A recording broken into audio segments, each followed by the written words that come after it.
let's let's go to our esteemed Honorable Paul Hellyer of Canada. We would give you 20 minutes, sir. Thank you very much, Mr. Chair, and thank you for giving me this opportunity to speak. And thank you, Steve, for the invitation. My name, as I said, was Paul Hellyer. I'm a former Minister of National Defence for Canada. I served in 3 governments during a total of 23 and a half years as a Member of Parliament. Although as Minister of National Defence, I had sighting reports of UFOs. I was too busy to be concerned about them at the time because I was trying to unify the Army, Navy and Air Force into a single Canadian Defence Force. And that itself was a kind of battle to the finish. So this was not high on my agenda.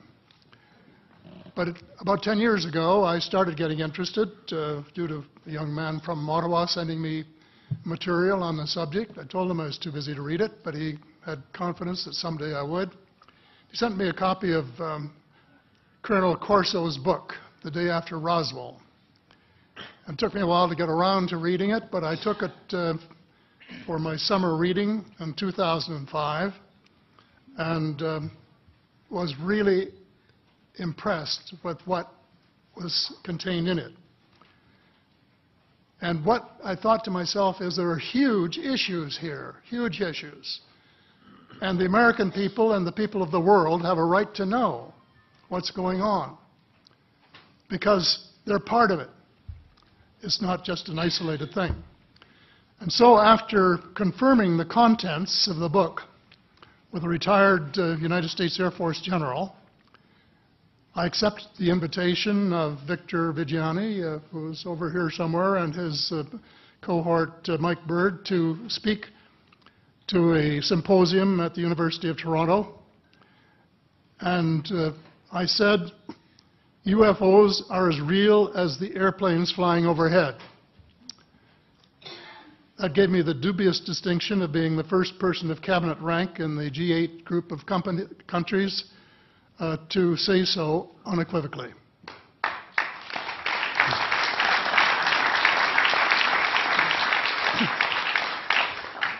Since then, I've learned a lot from many sources, including a number of the fantastic witnesses that we have heard these last 4 days. They were so outstanding, I was just really blown away with them, the amount of information that was available.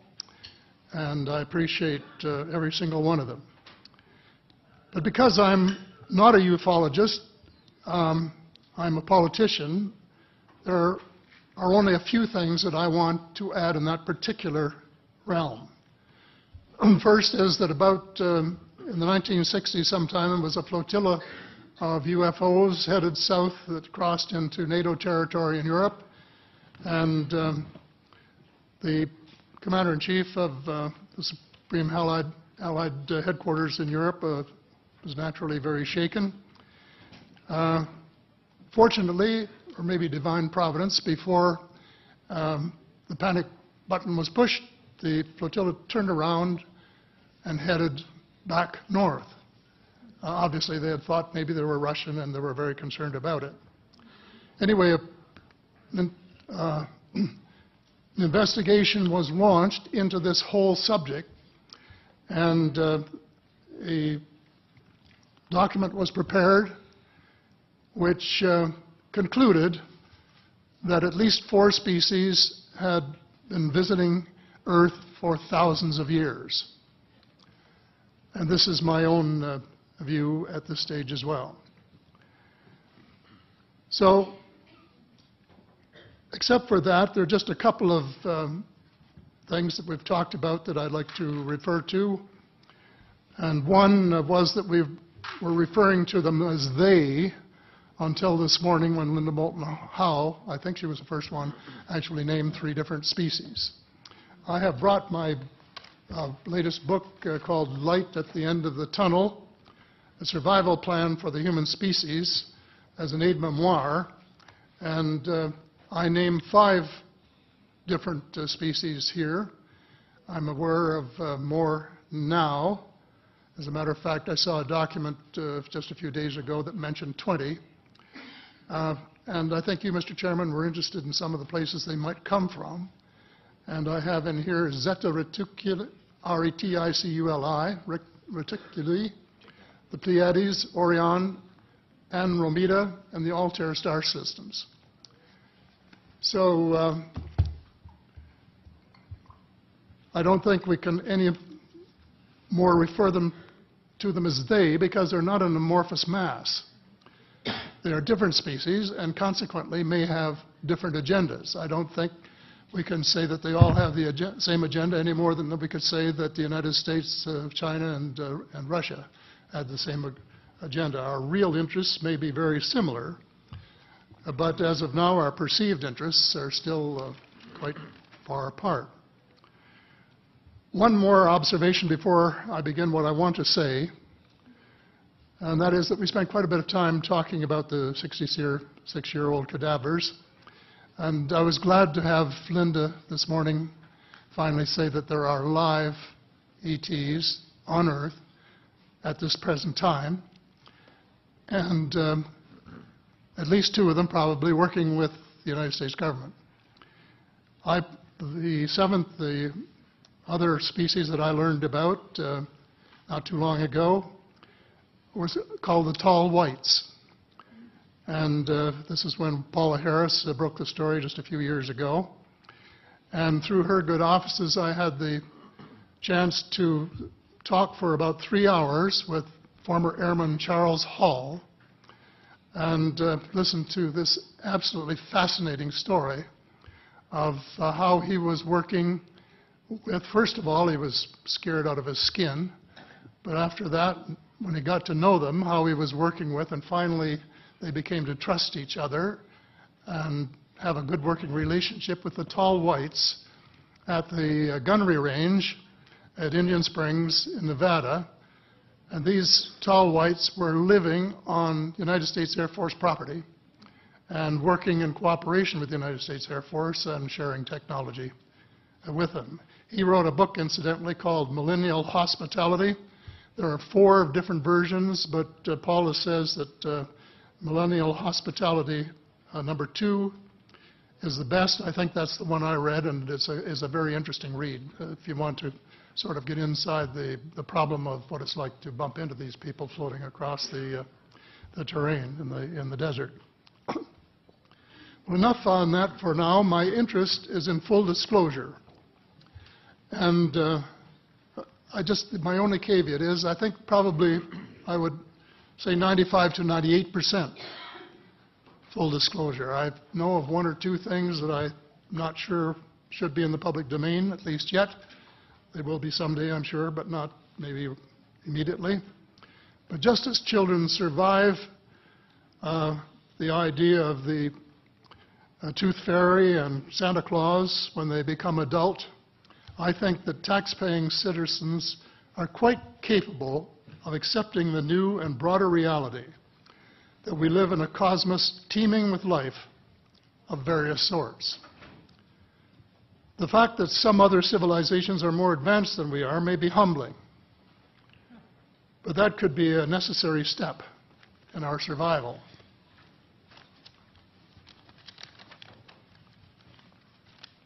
The world is an unholy mess. We have at best until the end of this decade. In my book, I said we have 10 years to stop global warming if we don't want it to be beyond the point of no return. 2 years has gone past since it was written, so I say we have until the end of the decade to arrest global warming. Yet our leaders don't even talk about it very much except in a superficial way.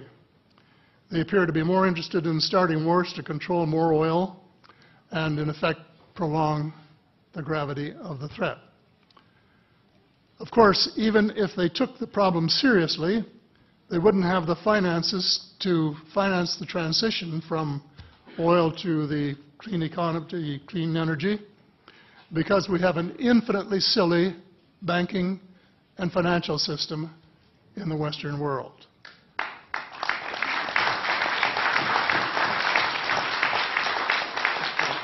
And the United States Congress, I regret to say, is partly responsible, and I'd be glad to elaborate on that later if you're interested.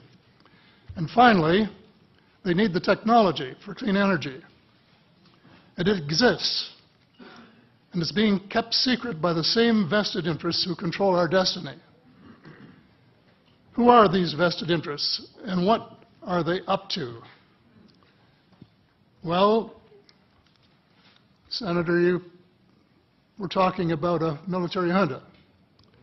In my opinion, that is true, but I have broadened and deepened the definition to cabal, and the cabal comprises members of the Three Sisters: the Council on Foreign Relations, the Bilderbergers, and the Trilateral Commission, the International Banking Cartel, the Oil Cartel, members of various intelligence organizations, and select members of the military junta, who together have become a shadow government of not only the United States, but of much of the Western world.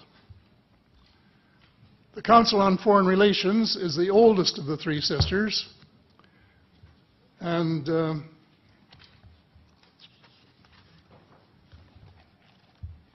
as early as October 1940, years before Germany surrendered to the Allied armies and to vaporize Hitler's vision of empire, the Council's Economic and Financial Group drafted a memorandum outlining a comprehensive policy, quote, to set forth the political, military, territorial, and economic requirements of the United States in its political potential leadership of the non-German world, including the United Kingdom itself, as well as the Western Hemisphere and the Far East. The Council made absolutely no effort to disguise, where's that? Right next page, yeah. The Council made no effort to disguise the fact that the purpose of the Grand Area and later world hegemony was to support an expanding U.S. economy, to provide it with raw materials and markets for its products. This was labeled the national interest, quote unquote. It was equally clear that the national interest was the interest of the ruling elite, whose members comprised the Council. The real interests of the majority of rank-and-file Americans was never a factor in the equation. So,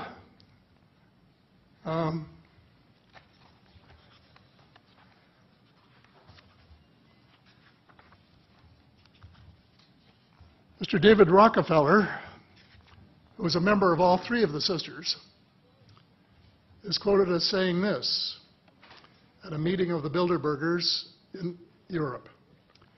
We are grateful to the Washington Post, the New York Times, Time magazine, and other great publications, whose directors have attended our meetings and respected their promises of discretion for almost 40 years. It would have been impossible for us to develop our plan for the world if we had been subjected to the lights of publicity during those years. But the world is more sophisticated and prepared to march toward a world government.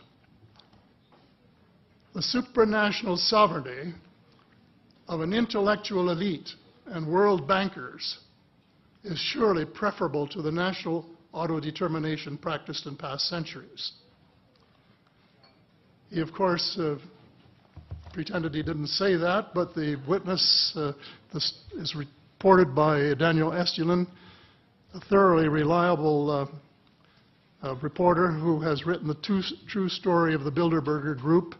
And if you want to really get inside of what's been going on there for this long time, that's a good place to go. So anyway, you hear what Mr. Rockefeller said, and so there you have it. The aim of the game is a world government comprising members of the cabal who are elected by no one and accountable to no one. And according to Mr. Rockefeller, the plan is well advanced. Does this help you to understand why our civil rights are being taken away from us? I say us, because Canada too is included in the grand plan. A giant leap in the wrong direction followed the end of the Cold War.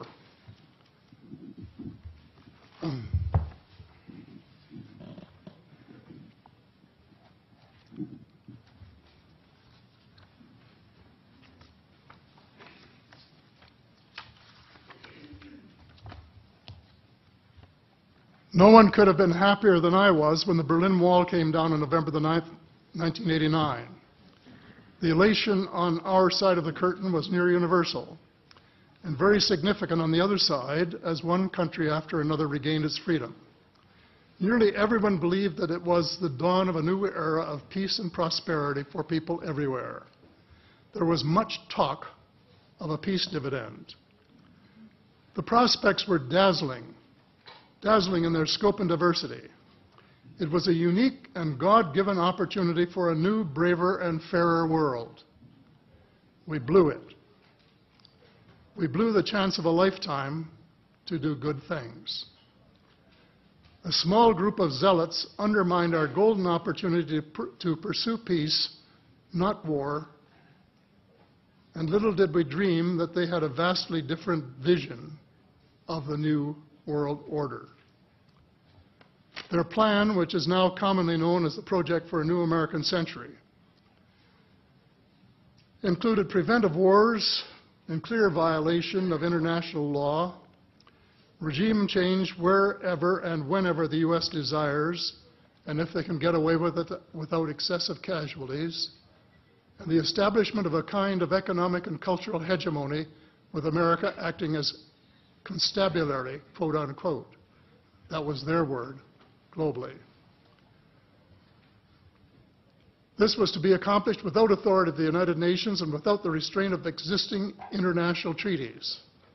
It would involve a military buildup unprecedented in peacetime history and could trigger an arms race, which is precisely the opposite of the peace dividend that the world had rightly looked forward to.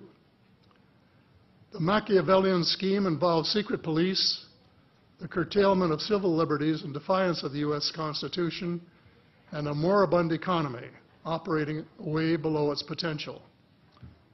Exactly those features for which the Soviet Union was held in contempt. The initial draft of the document was so controversial when it was leaked to the New York Times that it had to be rewritten, but it was not changed very much, just the cosmetics, enough to make it politically acceptable. So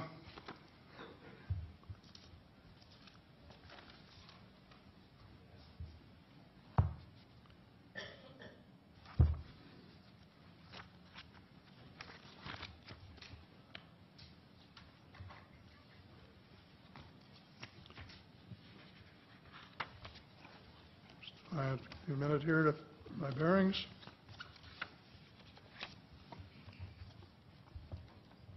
The document said this: well, it may have been easy to persuade President Bush to abandon his stated policy of not getting America more deeply involved in international affairs, but persuading the American people would be more difficult. Sophisticated Americans would question such a giant sea change in policy. The authors of Rebuilding America's Defenses, Strategy, Forces, and Resources for a New Century recognized this difficulty from the outset because their document contained the following sentence: further, I'm quoting, further, the process of transformation, even if it brings revolutionary changes, is likely to be a long one, absent some catastrophic and catalyzing event, like a new Pearl Harbor. Well, it wasn't too long before they got their catastrophic and catalyzing event. Terrorists struck the World Trade Center in New York and the Pentagon in Washington on September the 11th, 2011. And incidentally, they have removed the sentence about Pearl Harbor in the document that you can now get if you went to the internet to find it. Almost the whole world mourned. Canada mourned. The overwhelming majority of Muslims condemned the treacherous attacks. My sympathy for the friends and families of the injured and dead was genuine and unwavering to this day. My sympathy for the U.S. government began to grow a bit thin, however, when I heard President Bush cite the reasons for the attack.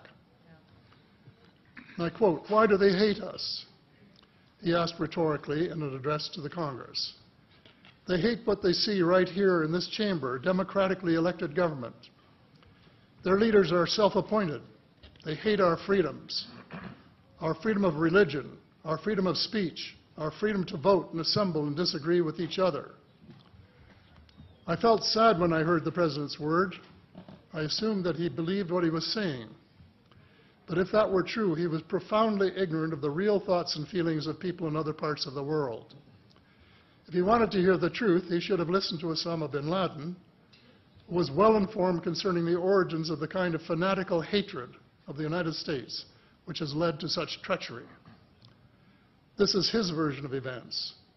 Every Muslim must rise to defend his religion. The wind of faith is blowing, and the wind of change is blowing to remove evil from the peninsula of Muhammad. Peace be upon him. As to America, I say to you and its people a few words. I swear to God that America will not live in peace before peace reigns in Palestine and before all the army of infidels depart the land of Muhammad. Peace be upon him. That is clear enough. The dislike of America has nothing to do with democracy versus dictatorship, or wealth, or freedom of religion, or freedom of assembly. It is directly related to American foot-dragging and stick-handling a just settlement of the Palestinian question. Mr. Hellier, I'd hate to interrupt.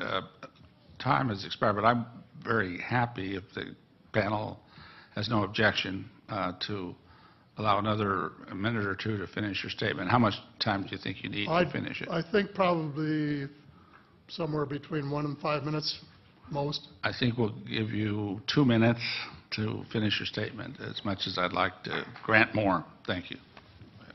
Okay. In short, American foreign policy was the root of the conflict. So here we are more than a decade later fighting another war that can't be won. There is no country on earth powerful enough to protect its citizens against fanatical hate, as we learned from the Boston Marathon. And the mere attempt to pursue the impossible pits neighbor against neighbor and the state power structure against everyone. All of the freedoms won by the millions of men and women who fought and died in World War II are being flushed unceremoniously down the drain. The only hope of peace is a negotiated settlement. This will require a paradigm shift in American attitudes. It involves a de facto renunciation of the plan for a new American energy and the adoption of a pledge of cooperation with all humankind to build the kind of world which we are collectively capable of. Young people everywhere need to be challenged by a noble cause. They need to be involved in arresting global warming, creating a banking system that is just and sustainable, and lead the way in the transformation to the new reality that we have to live in harmony with our celestial neighbors, as well as seeking peace on earth. In a word, we have to become spiritual beings and practice the one tenet that the world's major religions have in common, and that is the Golden Rule. In this field, too, and I just want to read one paragraph at this time, if you'll allow me, Mr. Chair. Well, we will allow that, but there's only about 30 seconds, so I hope you can conclude it with that statement. Fast. Thank you. This is from the late Dr. John Mack, an American secular Jewish psychiatrist who became a world leader in interviewing abductees, or experiencers, as he called them, came to this conclusion in a startling book, Passport to the Cosmos. Quote, although the aliens are not themselves gods, their behavior is sometimes anything but godlike. Abductees consistently report that the beings seem closer to the Godhead than we are, acting as messengers, guardian spirits, or angels, intermediaries between us and the divine source. Thank you. Thank you very much.